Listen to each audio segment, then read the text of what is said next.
Daniel, Trump is saying all the FBI and the Department of Justice had to do was just ask for these documents back, and there would have been no problem at all. All they had to do is ask, he says in that post on his Truth site. Does that align with what we know?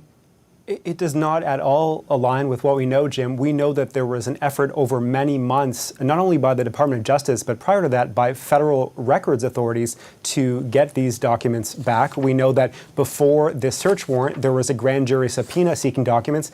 And our CNN colleagues are now reporting today that in June, a Trump lawyer signed a letter asserting that there was no more classified information in the materials at Mar-a-Lago. Now, I'll note for fairness that people around Trump are also claiming, oh, he just declassified it all. But this idea that, they just had to ask politely and they would have gotten it back just does not square with the known timeline. Right. Another falsehood that's being spread is that the FBI planted evidence. Trump posted on his social media platform, planting information, anyone, that in quotes, and you found that narrative is gaining traction among some Trump allies. Let's listen to this.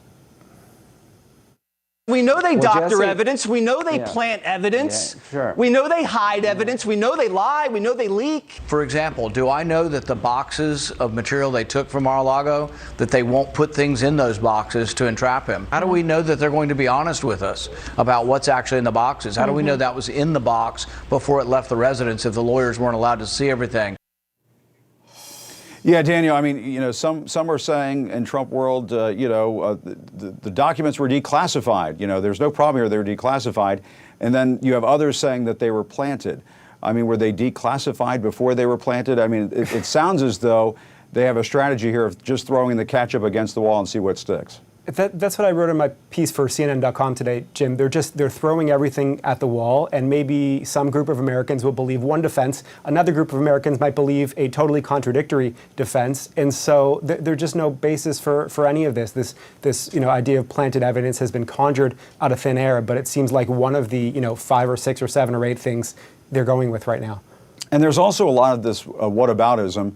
That term whataboutism, of course, making a comeback now that we're talking about Donald Trump. But Trump and his allies are using this with respect to former President Barack Obama. Trump posted this. What are they going to do with the 33 million pages of documents, many of which are classified, that President Obama took to Chicago?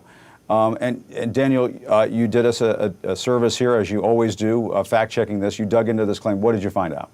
Well, this one was an easy one to fact check because the National Archives and Records Administration itself put out a debunking, making clear that this claim from former President Trump is totally untrue. So what they said in that statement was that the National Archives, it itself maintains exclusive legal and physical custody of all of the Obama presidential records. It made clear that it is the one, not Obama, that took 30 million records to the Chicago area, to its own facility, not to like Barack Obama's house. It also made clear that these were unclassified documents and that it sent the classified documents to a separate government facility in the Washington, D.C. area. So both of the elements of the Trump claim that Barack Obama took the documents and that many of these were classified, the ones in Chicago, just not true, Jim, at all.